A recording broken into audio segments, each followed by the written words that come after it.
하나님의 말씀은 역대기상 21장 13절 되겠습니다. 역대기상 21장 13절입니다. 받들어 읽습니다. 다윗이 갓에게 말하기를 내가 큰 공경에 처해 있도다.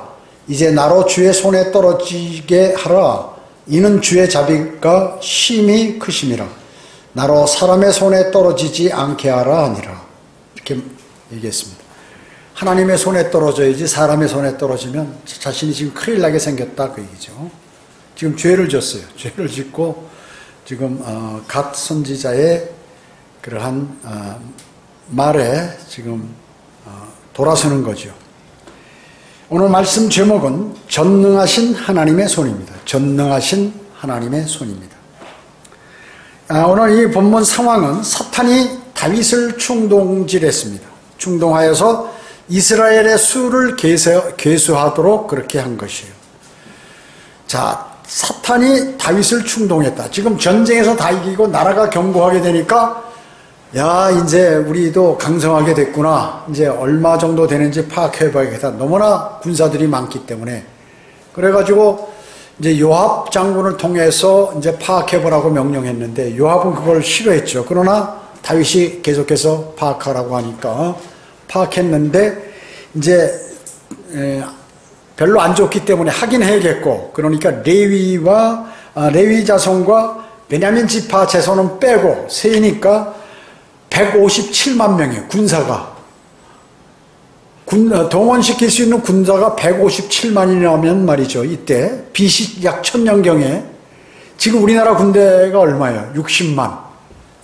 60만이 대단히 전 세계에서 6번째란 말이죠. 근데 60만인데 이때 157만의 군사라고 그러면 대단한 거예요. 이거 막강한 거예요. 정말로. 그렇게 된 거예요. 그러니까 하나님께서 그것을 보고 갓 선견자에게 이제 보내가지고 다윗에 보내가지고 세 가지를 얘기합니다. 하나님을 신뢰하지 않고 그 군대 수를 신뢰하는 그 다윗을 고치게 하시려고 그렇게 하신 것이에요. 첫째는 3년간 기근이다. 3년간 기근. 자, 기근은 뭐예요? 날씨, 자연을 통제하시는 건 누가요? 하나님이 하심을 알 수 있어요. 내가 기근을 보내면 기근이 오고 안 보내면 풍년을 보내면 풍년이 오는 거예요. 그걸 아셔야 돼. 두 번째는 뭐냐면 적에게 3달 동안 네가 도망다니게 하겠다. 다윗은 사울에게 쫓겨다녔죠. 그걸 아는 거예요. 그 비참함을. 자, 그러면 전쟁 누가 일으키는 거예요? 하나님께서 일으키시는 거다. 전쟁.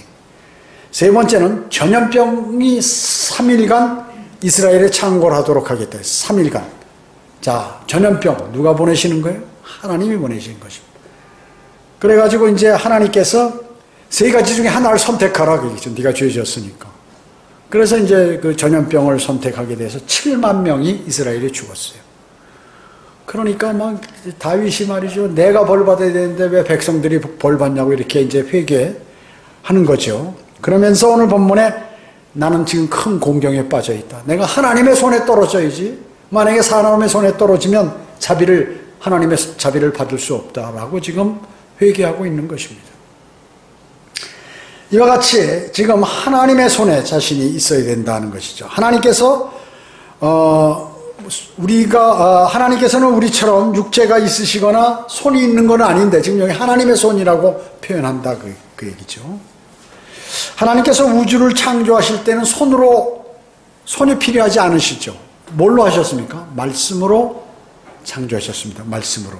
시편 33편 8, 9절에 보면 온 땅은 주를 두려워하며 세상의 모든 거민은 그를 두려워할지어다. 그가 말씀하시니 그것이 이루어졌고 그가 명령하시니 그것이 확고히 섰도다.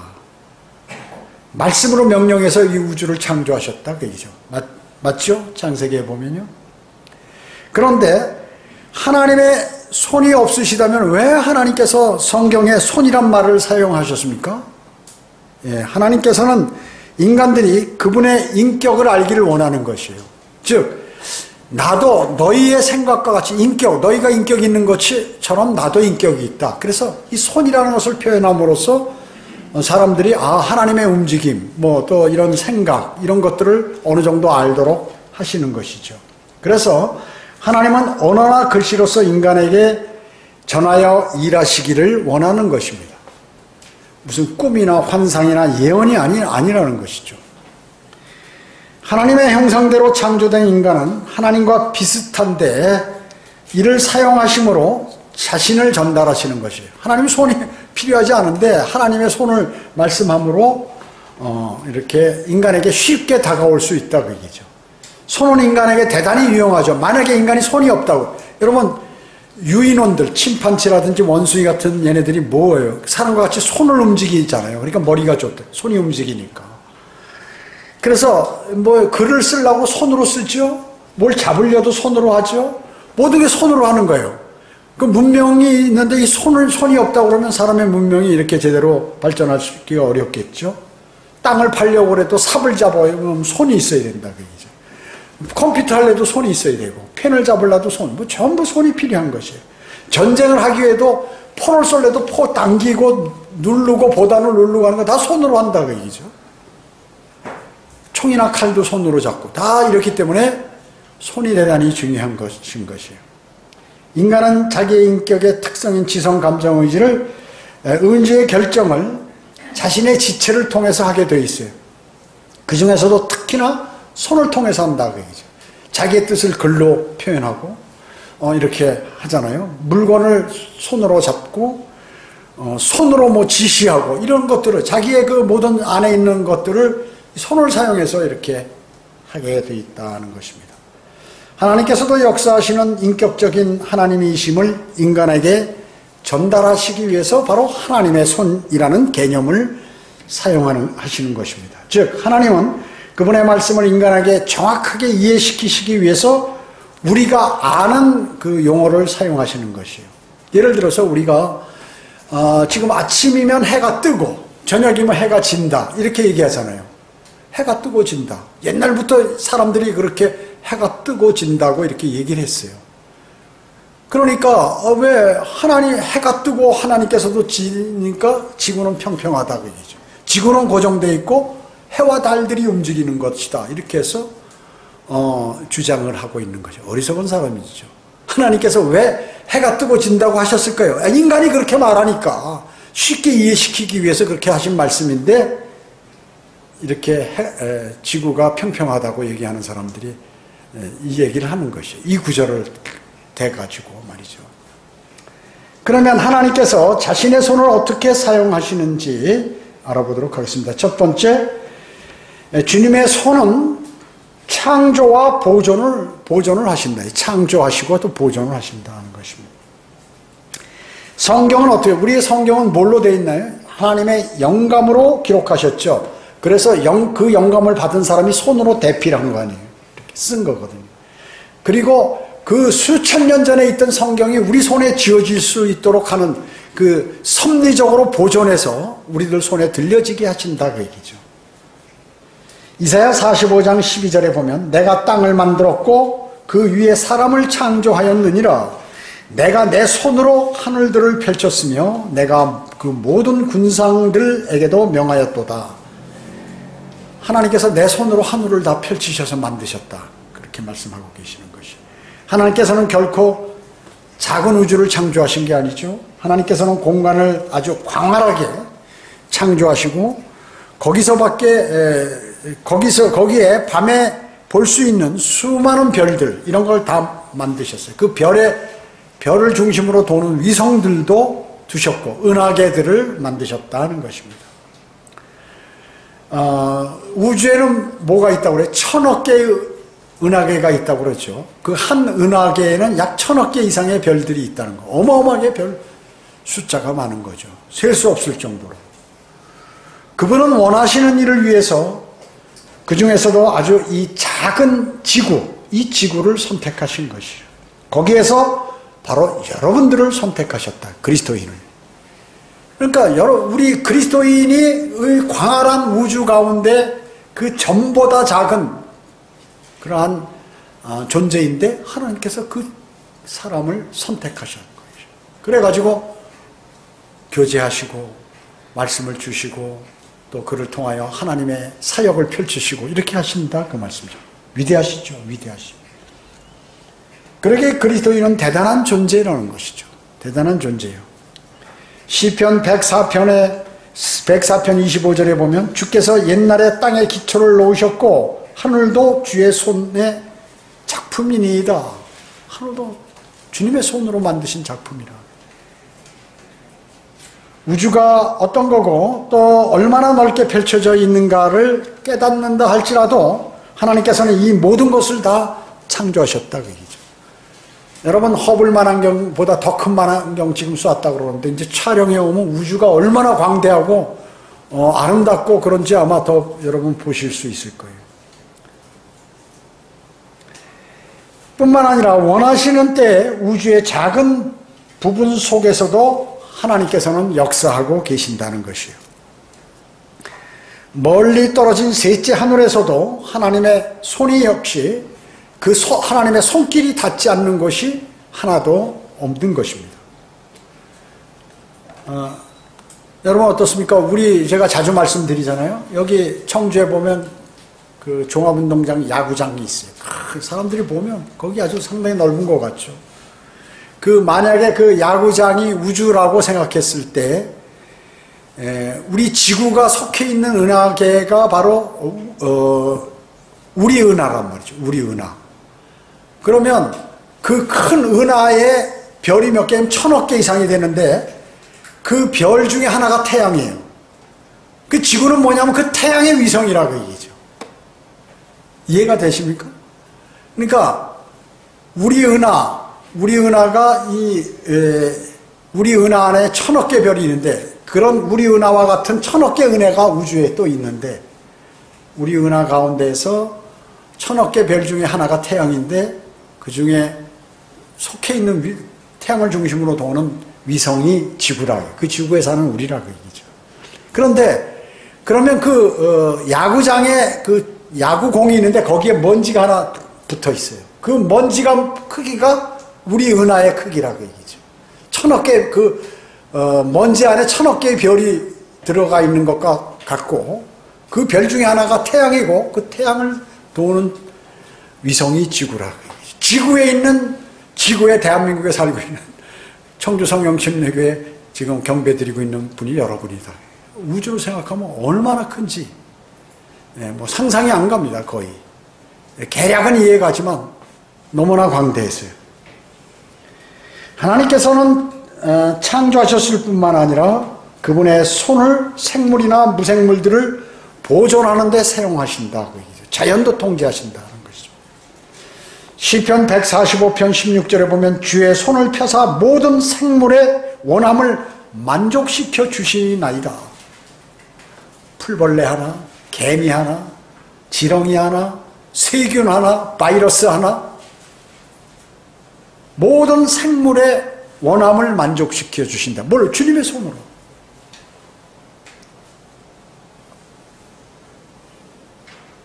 여러분 우리 내장이나 이런 위장에 무슨 여러 가지 바이러스들이 어마어마하게 많죠. 그 숫자가. 거기에 있는 무슨 움직이는 그런 것들을 보면은 말이죠. 신비해요. 신비해. 의사들이 연구하는 그 박사들, 연구만 하는 박사들이 경악을 금치 못한다는 것이 사람의 몸을 보면. 자신들이 모르는 게 너무나 많고 어떻게 이렇게 정확하게 컴퓨터보다도 더 정확하게 이렇게 잘 만드셨나. 시편 104편 32절에 보면 그가 땅을 바라보시니 땅이 진동하고 그가 산들을 만지시니 그것들이 연기를 내는도다. 주님께서 딱 셋째 하늘에서 땅을 한번 쑥 이렇게 보니까 거기가 막 지진이 일어나고 손을 딱 만지니까 거기에 폭발해서 연기가 막 나고 이렇게 하시는 것이에요. 대단하죠. 대단해요. 이런 성경 구조를 보고 이 사람들이 영화도 만들고 뭐 소설도 쓰고 뭐 만드는 거예요. 땅만 바라보셔도 땅이 진동을 한다는 것이죠. 산을 만지면 산이 막 녹아내리고 말이죠. 시내산에서 하나님께서 모세에게 증거판을 주셨죠. 십계명 돌판해 주실 때 뭘로 쓰셨다고 그래서 손가락으로. 주님의 손가락. 주님의 손가락으로 쓰신 거예요. 그 다음에 또 이제 그 가늠하다 잡힌 여인들이 왔을 때 하나님이신 예수님께서 땅에다 쓰셨잖아요. 그죠? 또 죽을 왕인들이 말이죠. 예루살렘에서 갖고 온 성전에서 갖고 온 걸로 술 먹고 마시고 이랬을 때 그냥 벽에다 써가지고 너 곧 죽는다고. 자, 하나님께서 그러면 거기다 막 돌에다가 정을 탁탁탁 두드려가지고 무슨 망치 가지고 이렇게 글을 쓰셨나요? 아니죠. 그래서 말씀하시면 그냥 거기에 써진 거죠. 하나님 근데 주님의 손으로 쓰셨다고 이렇게 기록을 하는 것입니다. 하나님께서는 그것을 수행하시기 위해서 손이나 정이나 망치가 필요한 것이 아니라 그렇게 원하시면 거기에 그렇게 시간과 공간의 지상에서 그 말씀이 그 돌에 새겨지는 것입니다. 대단하시죠?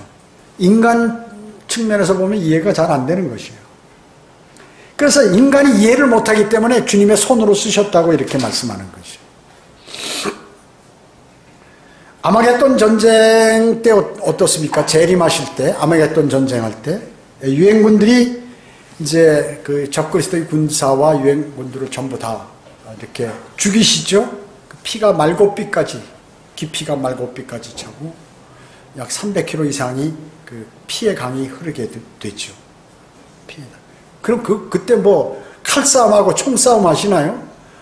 아니죠. 주님께서 그냥 말씀을 그냥 휙 지나가시면 그냥 그렇게 되라고 하면 되는 것이죠. 말씀의 칼로 그렇게 하신다고 그랬는데, 아니요, 말씀만 하시면 그냥 그대로 이루어지는 거예요. 그럼 말씀만 하옵소서, 내 종이 낫겠나이다. 그래서 그렇게 하신 거예요. 한 것이에요. 그러니까, 제가 어떻게 나를 그렇게 잘 알지? 믿음이 좋은 거예요. 말씀만 하니까 그냥 멀리 떨어져 있는 그 종에 죽으려고 하는 그 종이 나와버린다고 얘기죠. 과학자, 문학자들은 진리라고 하는 모든 것의 방법과 순서가 어떻습니까? 자기 머릿속에 있어요. 그래가지고 막 TV에 나와서 자기 아는 거를 막 말하고 할 때 다른 사람들이 넋을 잃고 쳐다보죠. 야, 저런 것도 있구나. 야, 저 사람 대단하다 그러죠. 다른 사람들보다 그 사람들이 우수하다고 아마 그러기 때문에 자부하는 것이. 왜 다른 사람 모르니까. 모르는 걸 막 변호사들이나 뭐 이런 사람 TV에 나와서 막 법에 관해서 얘기할 때, 야, 저런 법도 있구나. 그러니까 법을 제일 잘 피하는 사람들이, 이 법을 잘 아는 사람들이 범죄를 제일 많이 저지르는 거예요. 검사, 판사, 변호사, 무슨 뭐 이런 사람들 또 뭐. 하여튼 법을 잘 아는 사람이 법을 제일 많이 위반해. 모르는 사람은 무서워서 그런 거 법을 접근하기를 몰라. 실수로 저지르거나 아니면 자기가 이득을 위해서 죄인이 범죄하기 위해 이런 걸 죄해놓고 뭐 그렇게 잘 법을 위반하지 않아요. 양심상 살기 때문에. 법을 아는 사람이 이렇게 하면 법을 피할 수 있다. 아, 내가 나쁜 짓을 하더라도 이득을 취하려면 이렇게 하면 된다. 내가 이런 죄를 저질러도 걸리면 법에 안 걸리기 때문에 나는 처벌 안 받는다 하는 것을 아는 거예요. 그러니까 국회에서는 어떻게 자꾸 국민들이 원하니까 법을 자꾸 만드니까 법전이 말이죠. 날이 갈수록 두꺼워져. 이제 나중에 사법고시 볼 사람들은 이만큼 되는 법 전설을 전부 다 머릿속에 넣어야 시험에 합격할 수 있어요. 점점 늘어나는 거예요. 매일 법이. 국회에서 매년 연말에 마지막 하는 게 뭐예요? 방맹이 두드리는 게 법 통과시키는 거예요. 아, 이렇게 차가 많이 움직이는데 이런 법이 없어가지고 사고가 그 법 만들어야죠. 그럼 또 두드려서 만들어요. 아이고, 이거 사기꾼들이 이런 사기를 치다. 아이고, 법 만들어야지. 또 두드려서 만들어. 피곤하게 사는 것이죠. 인생이요. 주님이 오시면 그런 거 다 필요 없어요. 다 필요 없습니다. 철학자들은 만약 진리를 소유하려면 이치에 맞아야 된다. 이렇게 얘기하는 거예요. 철학자들이. 나는 공부를 많이 했기 때문에 여기서 유명한 철학자 플라톤이 뭐라고 아리스토텔레스 칸트가 뭐라고 얘기했는데 이걸 다 종합해보면 그 사람들이 이 말이 딱 맞다 이렇게 주장을 한다는 얘기죠. 그러나 그리스도인은 진리의 모순이 없어야 할 뿐만 아니라 이 세상의 일들도 하실 수 있는 분이심을 그분이 바로 하나님이심을 믿는 사람들이라고 얘기죠. 성경은 어때? 하나님께서 철학자나 과학자들이 전부가 거짓말이다. 거짓이다, 그거.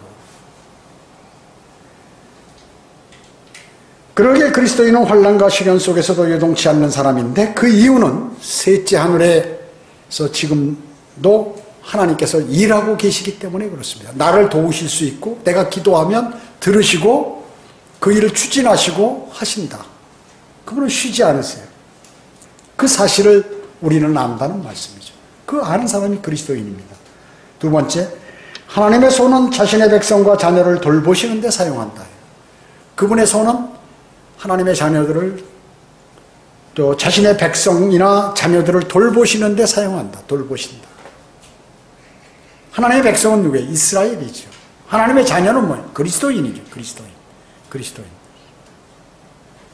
하나님께서는 모든 시대를 망라하여 자신의 백성들과 자녀들을 돌보실 뿐만 아니라 그들이 어디 있든지 그들을 사랑하세요. 왜? 그분의 사람이기 때문에 사랑하신다는 것입니다. 사무엘상 7장 13절에 보면 주의 손이 사무엘의 평생 동안 필리스타인들을 막으셨더라. 자, 마지막 재판관이 누구예요? 사무엘. 그 다음에 사무엘이 사울왕에게 기름 부어주잖아요. 사울왕 초대왕은. 그 전까지는 재판관 시대라 그러죠. 마지막 재판관이 사무엘이에요.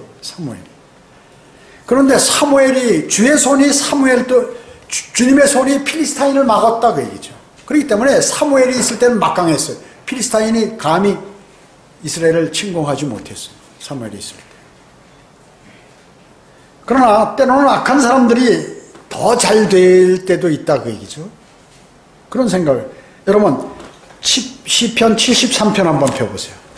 시편 73편 2절로 6절. 시편 73편 2절에 보겠습니다. 이 나쁜 사람이 잘 되는 거야. 그러니까 이 의인이 실족해 버릴 마음을 갖게 된다 그 얘기죠.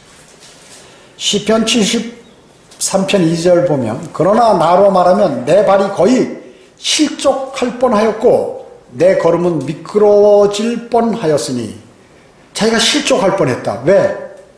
3절에 보니 이는 내가 악인의 번영을 보았을 때 어리석은 자를 시기하였음이니이다. 악인이 어리석은데? 잘 되더라고 얘기죠. 근데 난 뭐야? 난 주님을 사랑하는데 나 이거 안 되는데? 실족할 뻔했다 그 얘기죠. 4절에 그들은 죽을 때에도 고통이 없고 그들의 힘은 강건하며 다른 사람들처럼 고난에 처하지도 아니하고 다른 사람들같이 재앙을 당하지도 아니하기 때문이다. 그러므로 교만이 목걸이처럼 그들을 둘렀고 폭력이 옷처럼 그들을 덮었나이다. 벌을 안 받으니까 잘 되니까 출세하고 그러니까 폭력이 있고 교만하고 막 이렇게 되어버렸다고 얘기죠. 자, 그러면 여기 73편 24절 보세요.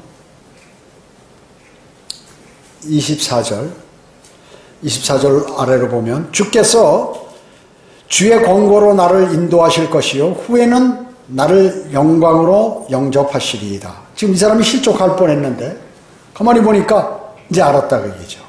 주님의 권고로 나를 인도하시고 나중에 이제 나를 영광으로 영접하실 것이다. 25절에 하늘의 주 외에 누가 내게 있으리요 땅 위에도 주 외에는 내가 사모할 자가 아무도 없나이다. 내 육신과 내 마음은 쇠잔하나 하나님은 내 마음의 힘이시요 영원히 나의 분기심이이다.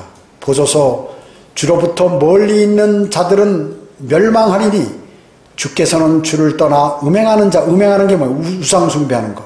음행하는 자들을 모두 멸망시키셨나이다. 그러나 하나님을 가까이 하는 것이 내게 좋으니 내가 주 하나님을 신뢰하여 주의 모든 역사를 전파하리이다. 이렇게 말씀하고 있는 것입니다. 하나 더 찾아볼까요? 시편 95편 그 뒤에 시편 95편 1절이요.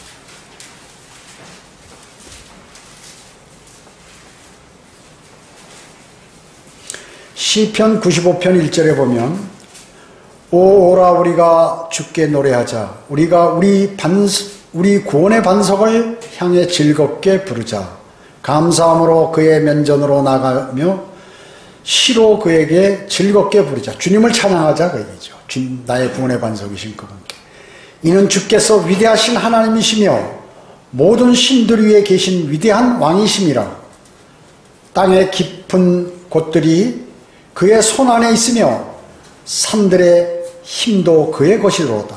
바다가 그의 것이요 그가 만드셨으며 또 육지도 그의 손으로 지으셨도다. 오라 우리가 경배하며 절하자. 우리를 만드신 주 앞에 무릎을 꿇자.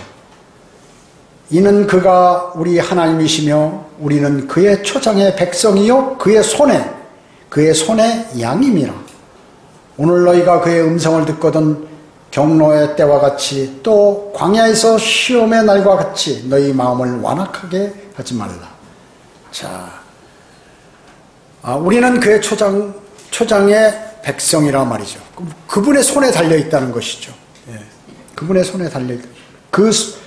그의 손의 양들이라.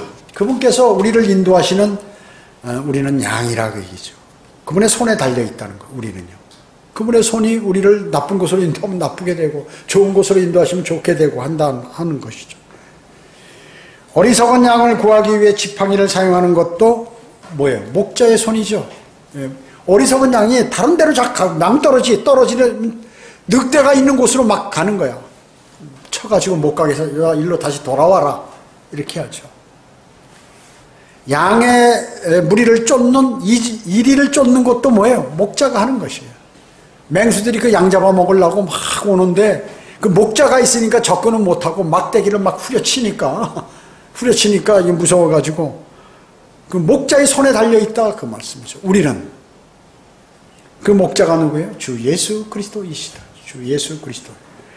하나님께서는 우리에게 약속하셨습니다. 하나님의 양들을 위하여 역사 속에서 일하시며 도와주시겠다고 약속하신 말씀들이에요. 이것이 여러분을 도우시겠다고. 이러한 확신이 있는 그리스도인이 하나님의 양으로서 보살핌을 받을 수 있다는 것입니다.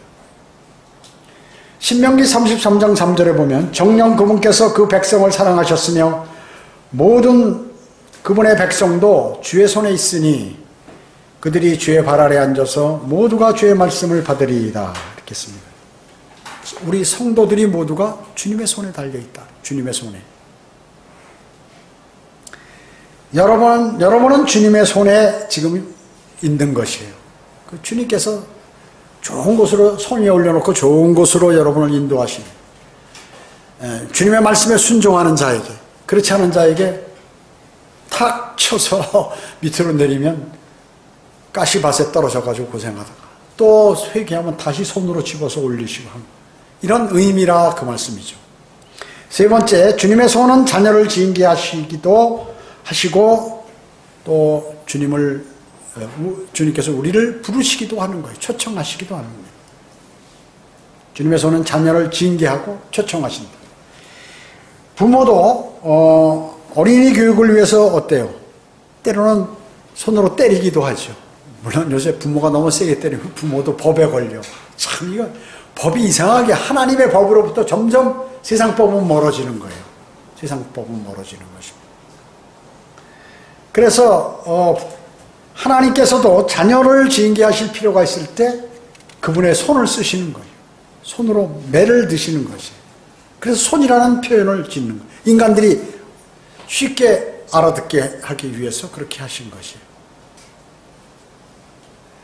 히브리서 10장에 보면 살아계신 하나님의 손안으로 떨어진 것은 두려운 일이라 그랬어요. 물론 그거는 이제 환난 성도들에게 하신 말씀이죠. 근데 하나님의 손 안에 있다. 환난 성도들도. 시편 32편 3, 4절에 보면 내가 침묵을 지킬 때 온종일 신음함으로 내 뼈가 쇠하였나이다. 하루 종일 신음하니까 뼈가 다 녹는 것 같아. 그게 뭐예요? 고통이 다가오고 있다. 고민이 많고. 밤낮으로 주의 손이 나를 짓누르니 내 원기가 여름철의 가뭄으로 바뀌었나이다. 자, 여름이면 뭐예요? 비가 많이 와야죠.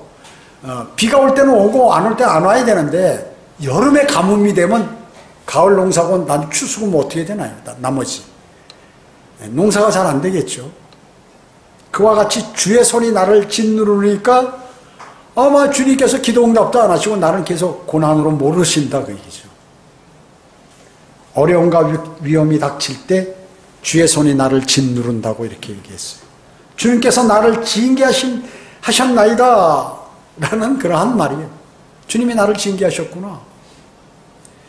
룻기에도 나오죠. 나오미가 아주 자기 남편 아들 다 죽고 다시 고향으로 돌아올 때 뭐라고 그랬어요? 주의 손이 나를 치셨으므로 내가 너희로 인해 마음이 심히 아프도다.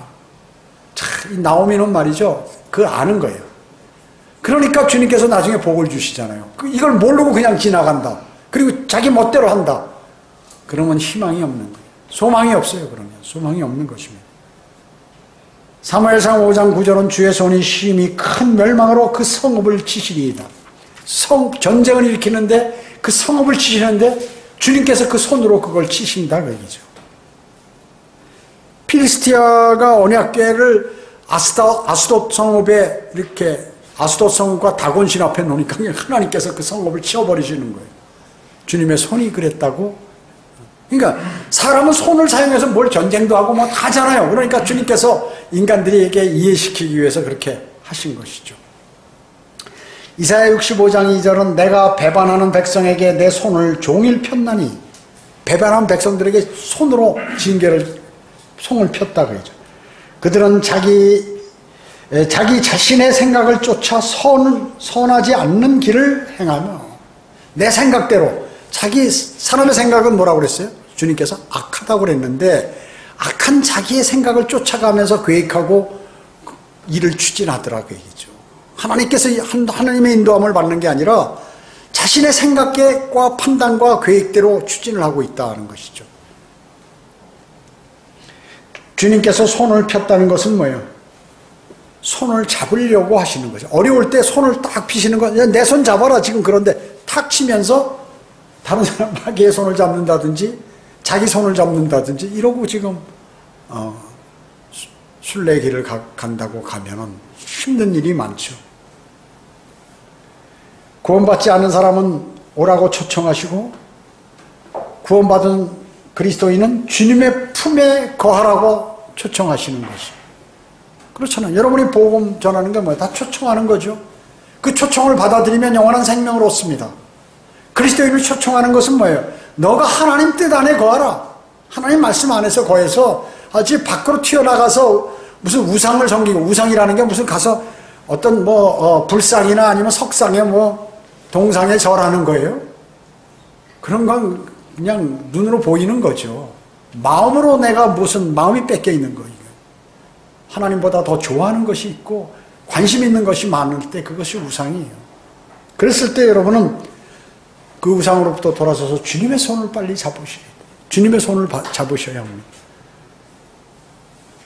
그러나 자기 생각대로 선하지 않는 길을 선택하는 성도들에게 주님은 경고하고 계시는 것이죠. 주님은 경고하신다. 과거에도 우리도 과거에는 잘못된 생각을 가졌죠. 잘못한 판단, 그리고 잘못된 행동들을 했습니다. 그런 것들을 버려야죠. 그리스도인임은 버려야 됩니다.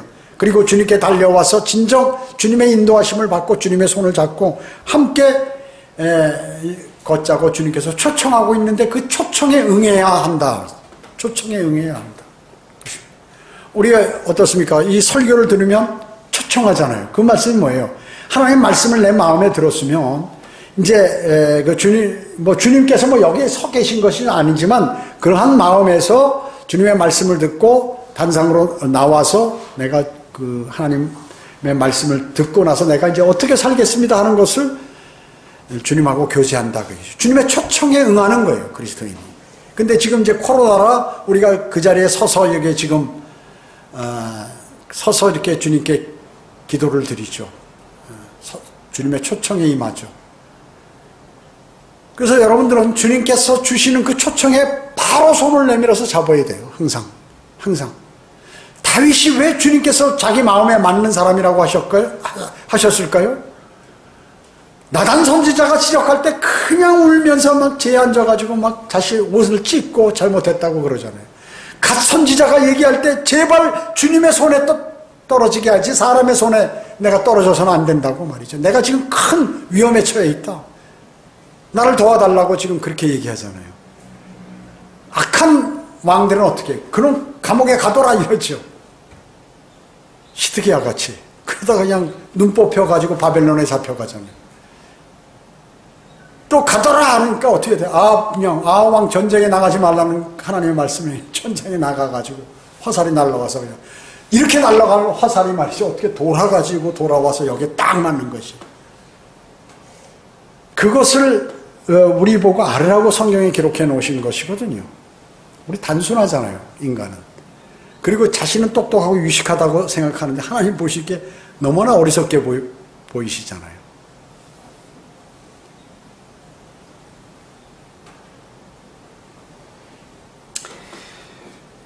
자, 그러기에 그리스도인은 든든하다 그 얘기죠. 평안해. 왜? 주님의 손은 언제도 잡을 수 있으니까. 주님께서 자기 자녀에게 손 안 내미는 부모 봤어요? 지금 자녀가 지금 저희 가면 떨어지고 넘어지려고 하는데 안 잡는 부모 봤냐 그 얘기죠. 야, 이 떨어져 죽어라. 그럼 부모 봤어요? 그건 부모 아니에요, 그거. 그렇기 때문에 최근에는 그런 마귀에게 사주된 자기가 낳은 자식같이 막 죽이고 살리고 그건 부모 아니에요, 그거. 마귀지, 그거는.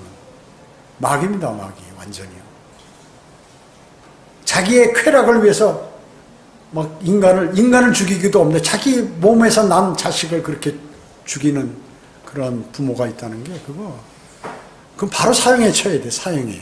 왜 사형에 안 쳐하고 아이고 인간 존중해서 막 그거 무기형으로 아니 15년 뭐 이렇게 때려. 바로 사형에 쳐야지. 다음부터 그런 짓 안 하죠.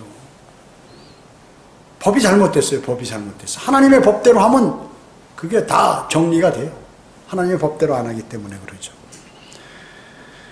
우리는 그래서 늘 주님의 손을 잡을 준비가 돼 있어요. 또 그래서 주님께서 잡으시면 그대로 잡는 거예요. 주님의 손. 여러분 그렇게 하셔야 돼요. 내 고집 피면 안 돼요. 고집을 버려라. 고집을. 자존심을 버려라. 버려야 된다 그 얘기죠. 역대상 29장 12절에 보면 부와 종기가 다 주께로부터 나오고 주께서는 모든 것을 치리하시며 권세와 능력이 주의 손에 있고 모든 것을 위대하게 만들고 힘을 주시는 것이 주의 손에 있나이다 라고 말씀합니다.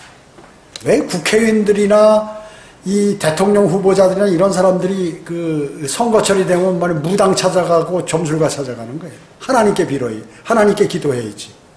왜 그러는 거예요? 그러니까 그 길이 어떻게 해요? 순탄치가 못해. 당선이 돼도. 그러니까 당선이 되면 말이죠. 미아리에 가면 말이죠. 미아리인가 그 도남동 이렇게 고개 오른쪽 가면 좌측에 옛날부터 아주 점집이 대단히 많아요, 거기. 거기가 국회의원 선거철이 되면 바글바글하다는 거야.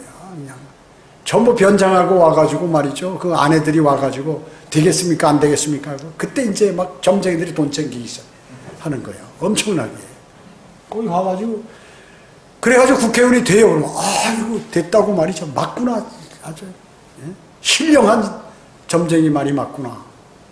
점쟁이 노파 말이 맞았구나. 그렇게 해가지고 정치를 하다가 어떻게 감옥에 가잖아요. 맞았어요? 틀렸지. 차라리 안 됐으면 감옥은 안 가는데 점쟁이 말을 믿고 됐다가 감옥에 간다고 얘기죠. 지금 정치인들이 다 그래요. 하나님을 바라보고 하나님께서 인도해 주는 대로 하는 게 아니라 점 보고 한다고 얘기해요. 점 보고. 교회 다니는 정치인도 점 보러 가요. 거짓말 아니에요. 내가. 친구들 다 알아. 내가. 과거에 국회의원들 많았었죠. 친구들이. 다 보면 참 큰일 났구나 이런 생각이 나는 거죠. 우리는 그분의 손이 항상 우리와 함께 계시고 지키고 계시며 주님께 오라고 하지만 때로는 그 손으로 사랑의 징계를 내리시기도 하신다는 것을 여러분 꼭 아셔야 합니다. 그리스도인은 주님의 손의 인도하심을 받을 때 외부의 위험으로부터 보호받는다는 것을 여러분 확고하게 믿으셔야 합니다. 자, 주님의 손은요, 첫 번째로 뭐라고 그랬습니까? 창조하시고 모든 것을 잘 보존하신다. 여러분들을 인도하신다. 그리고 두 번째는 자기의 백성과 자녀를 돌보신다. 여러분을 돌보신다는 거죠. 그분의 손은. 또 세 번째로 자녀를 징계하시고 자녀를 초청하신다. 돌아오라고 한다. 돌아오라고. 이렇게 하신다. 그분의 권세와 능력의 손이 여러분의 모든 것을 관장하고 계신다는 사실을 여러분은 꼭 마음속에 새기셔야 합니다. 새기셔야 합니다. 그런 생각에 감사의 생활, 그리고 주님을 증거하는 생활, 그리고 언제라도 주님의 손을 잡는다. 나는 매일매일 주님의 손을 잡고 순례길을 간다. 안전하죠. 주님의 손을 놓으면 어떻게 해요? 우리 앞에 목자의 손을 놓으면 어떻게 해요? 양들이 목자로부터 벗어나면 맹수들이 달라붙죠. 그리스도인은 양이 목자장이신 그 주 예수, 우리의 목자이신 주 예수 그리스도의 손을 놓으면 안 돼. 그분을 졸졸졸 쫓아가는 게 바른 양의 삶의 자세인 것입니다. 그리고 생이 보장되고 앞으로 멸류관을 받는 길도 바로 그 길이라는 사실을 우리 마음속에 꼭 새기셔야 합니다. 기도하겠습니다. 주님 감사합니다. 저희들은 주님의 위대하신 그런 말씀 속에 주님의 손이 늘 우리를 인도하시고 우리를 잡으시고 또 때로는 우리를 징계하시고 징책하시고 또 다시 초청하신다는 사실을 알게 되었습니다.